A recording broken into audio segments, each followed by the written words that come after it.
Lihatlah cuplikan video wawancara terbuka calon Hakim Agung tahun 2024 Kamar Tata Usaha Negara TUN khusus pajak pada tanggal 9 Juli tahun 2024 berikut. Pengalaman Ibu dalam melakukan audit terhadap DJP. Nah, itu kan pengalaman Ibu panjang sekali ya. Sering menangani kasus-kasus besar, pernah juga pegang kasus Gayus Tambunan dulu ya Bu ya, bersama dengan tim. Nah, yang saya mau tanya, temuan-temuan audit apa yang menurut Ibu itu relevan bagi pengadilan pajak atau operasional pengadilan pajak, pelaksanaan tugas pengadilan pajak? Temuan-temuan apa dalam melakukan pengawasan terhadap DJP yang menurut Ibu relevan bagi pengadilan pajak? Ya, izin Pak Binziat menjawab. Kita bisa lihat dulu dari sisi misalnya jangka waktu penyelesaian keberatan. Kan ini proses sengketa itu kan dimulai dengan keberatan, Pak, kemudian PP dan kemudian ini. Nah, kalau terkait dengan pengadilan pajak itu biasanya dilaksanakan oleh Direktorat Keberatan Banding di DJP, Pak Binziat. Nah, itu mereka melakukan sebagai wakil dari DJP. Dan memang mereka itu bukan sebagai pemeriksa pajaknya atau yang pernah terkait dengan WP yang sedang bersengketa ini, Pak. Nah, itu biasanya kita lihat bagaimana mereka di dalam membuat SUB ya, surat uraian banding itu Pak, untuk mengetahui ini sejauh mana gitu. Biasanya sih itu bisa juga diambil dari proses keberatan sebelumnya Pak, karena kan sebelum masuk PP kan dia ke keberatan dulu gitu. Nah, itu biasanya seperti itu. Nah, temuan-temuannya adalah ini tentunya misalnya gini Pak, apakah misalnya satu orang menangani berapa berkas gitu, apakah ini layak untuk dia bisa memahami maju ke sidang gitu, sementara dia harus mempelajari dalam waktu yang singkat gitu. Sehingga sekarang ini Pak Binziat mohon izin dalam rangka penanganan pengadilan pajak ini dari DJP tidak semata-mata dari Direktorat Keberatan Banding saja Pak, tapi sudah ikut juga nanti dari pihak keberatan yang ada di Kanwil. Karena kekurangan personel yang tadi Kekurangan menit dan sebagainya gitu Pak. Jadi Oke. ini yang sekarang supaya lebih spreadnya lebih luas gitu Pak. Oke. Tupoksi Ibu yang terkait dengan hal tersebut? Ya, silakan. Izin Ibu Sukma. Salah satu proses yang saya awasi bersama teman-teman itu adalah misalnya proses pemeriksaan pajak tadi yang saya sampaikan Bu Sukma.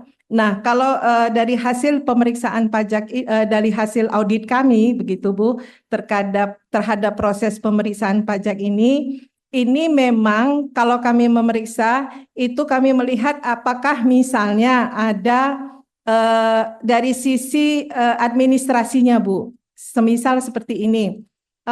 Ini kenapa pemeriksaan ini lama dilakukan gitu Bu. Nah, kemudian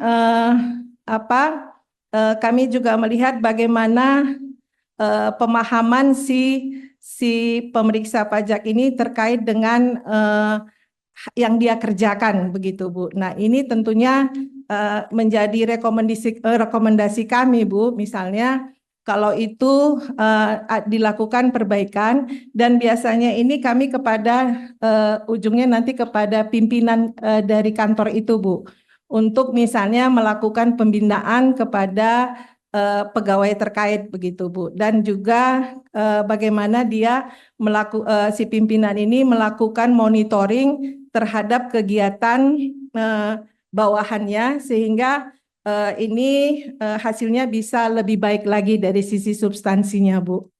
Ya. Pajak Indonesia.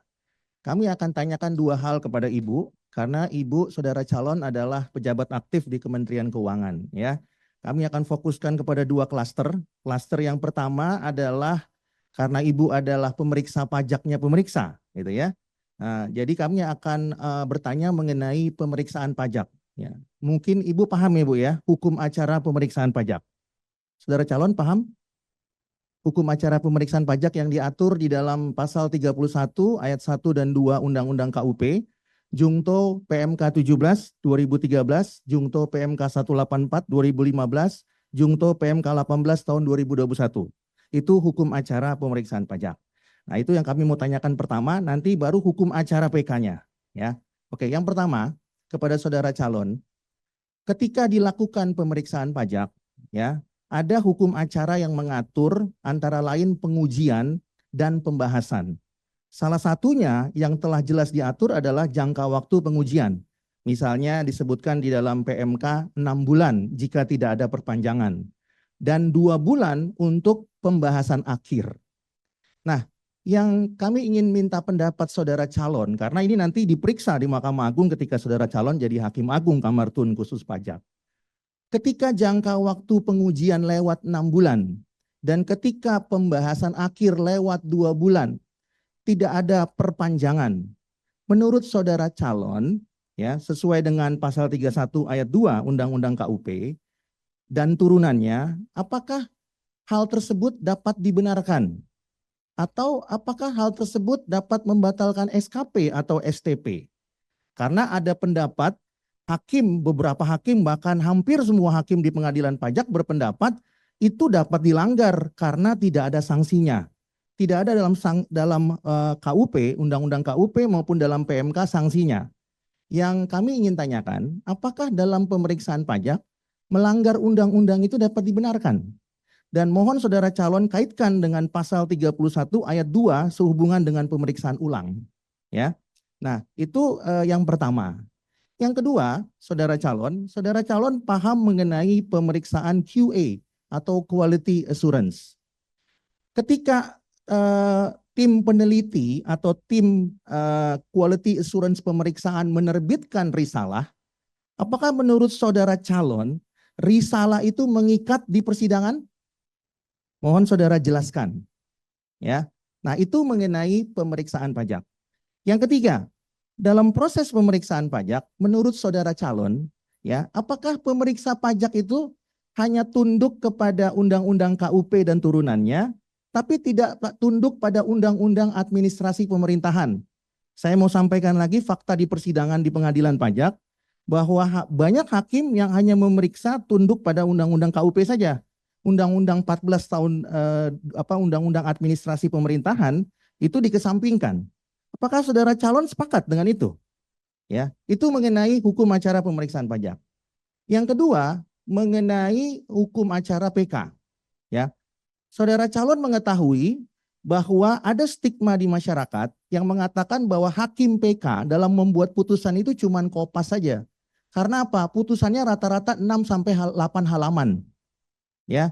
Nah, yang ingin kami tanyakan kepada saudara calon ketika lulus nanti, menurut saudara calon, apakah ketika saudara memutus, ya, salah satu alasan diajukannya PK itu adalah berkaitan dengan pasal 91, yaitu huruf E, adanya pertentangan norma dalam hukum positif.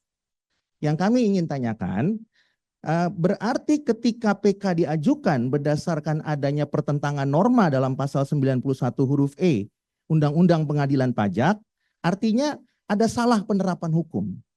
Nah, yang kami ingin tanyakan adalah, apakah makna daripada salah penerapan hukum itu adalah murni salah penerapan hukum material atau juga termasuk salah penerapan hukum formil, ya, yang terjadi di pengadilan pajak?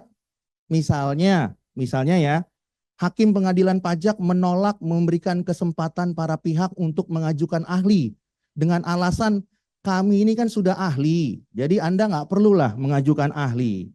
Ya, itu kan salah satu pelanggaran hukum acara di pengadilan pajak.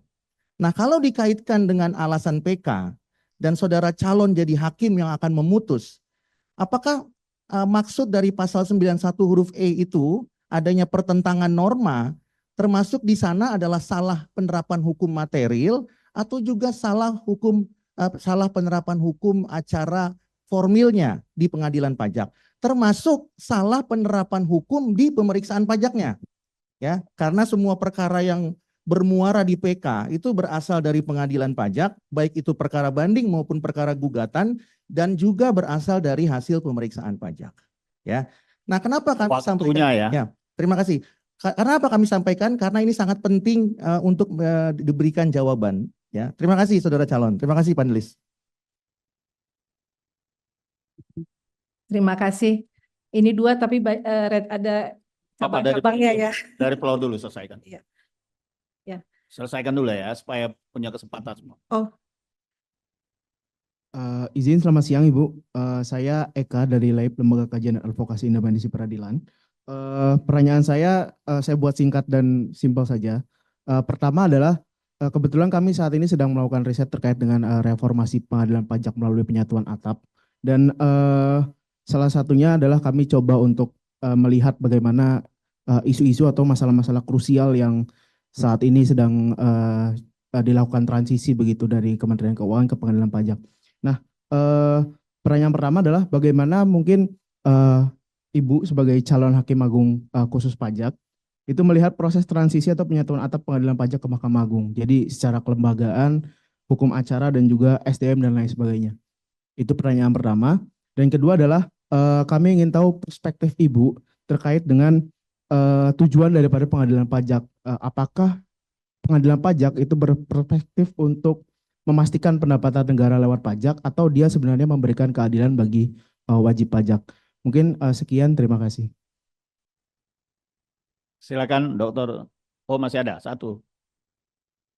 Oh Baik, 5 terima kasih orang. atas- Saya pikir 1 orang 5 pertanyaan tadi. Silakan. Satu aja kok, Pak. Terima kasih atas kesempatannya.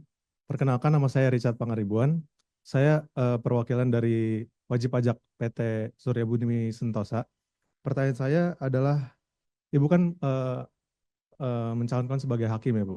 Pertanyaan saya adalah, apakah hakim pengadilan pajak dalam memutus perkara pajak hanya tunduk pada ketentuan perpajakan sebagaimana diatur dalam pasal 78 Undang-Undang Pengadilan Pajak?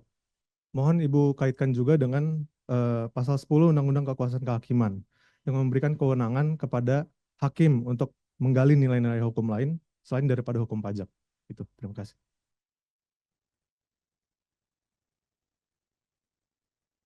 Siang Ibu, izin bertanya. Saya Kevin Indrawan nama saya. Saya perwakilan sebagai wajib pajak dari PT Sumber Rezeki Pangan. Kalau saya ingin bertanya tentang seputar bagaimana putusan pengadilan yang pada intinya salah satu diajukan upaya hukum PK atau peninjauan kembali atas putusan pengadilan pajak adalah adanya putusan yang bersifat ultra petita.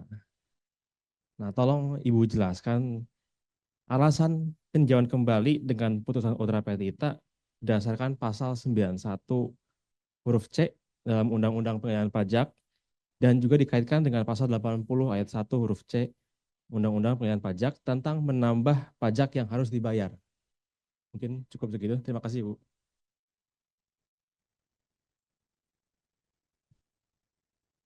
Baik, terima kasih atas kesempatannya. Selamat siang, perkenalkan saya Yudi Zaman, perwakilan dari warga masyarakat sipil selaku wajib pajak izin bertanya. Mohon Ibu jelaskan sebagai calon hakim agung dalam memutus perkara pajak, mana yang harus didahulukan hakim pengadilan pajak? Apakah bukti yang dimaksud dalam pasal 69 UU PP atau peraturan perundang-undangan perpajakan yang dimaksud dalam pasal 78 UU PP atau keyakinan hakim yang dimaksud dalam pasal 78 UU PP atau semuanya harus dipenuhi? Baru perkara bisa diputus. Baik, terima kasih. Masih ada lagi? Mungkin satu ya dari virtual ya. Yang mewakili itu. virtual saya singkat dan beberapa sudah ditanyakan. Oke, silakan. Baik, dari Pak Ahli Hakim, izin bertanya kepada Bu Diana, bagaimana pandangan Ibu terhadap struktur hakim pengadilan pajak maupun hakim di Mahkamah Agung yang kebanyakan berasal dari Kementerian Keuangan? Cukup, Ibu. Cukup, Prof. Baik, silakan Bu menjawab dengan waktu yang singkat ya. Silakan.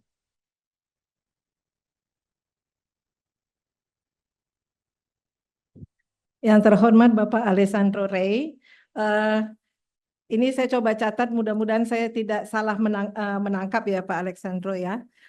Terkait dengan pengujian Pak, ini memang ada ketentuannya Pak, tetapi memang kita itu kan ada daluarsa pajak selama 5 tahun Pak. Nah itu setelah 5 tahun baru ada daluarsa pajak. Nah, pengujian ini sebenarnya bukan misalnya itu kalau pengujian terkait restitusi itu memang dibatasi waktunya, Pak, yaitu 12 bulan kan begitu. Nah, tetapi kalau yang ini bisa saja pemeriksaan itu dalam rangka pengujian di luar daripada restitusi, Pak. Nah, kemudian terkait dengan pembahasan akhir, Pak, ini memang pembahasan akhir ini ada juga waktunya, Pak. Saya pikir ini semua terkait dengan pengujian dan pembahasan akhir ini memang ada waktunya. Mengenai sanksi tadi memang saya sama dengan yang di pengadilan pajak ini memang sanksi terhadap pegawai pajak yang lewat dari 6 bulan ini memang tidak ada, Pak. Tetapi kita sudah mengusulkan, misalnya di dalam sistem perpajakan itu dibuat jangka waktu khususnya untuk misalnya pemeriksaan yang mendekati atau yang sudah mendekati masa 5 tahun begitu, Pak. Kemudian mengenai pemeriksaan ulang ini, Pak, ini setelah sesuai dengan ketentuan, ini pemeriksaan ulang ini dapat dilakukan kalau sudah ada novum, Pak. Nah, ini tentunya kriteria novum ini perlu juga kalau misalnya ini harus dilakukan pemeriksaan ulang. Berarti yang perlu adalah apakah terdapat di dalamnya novum yang sehingga ini bisa dilakukan dengan pemeriksaan ulang. Kemudian berikutnya terkait quality assurance, Pak.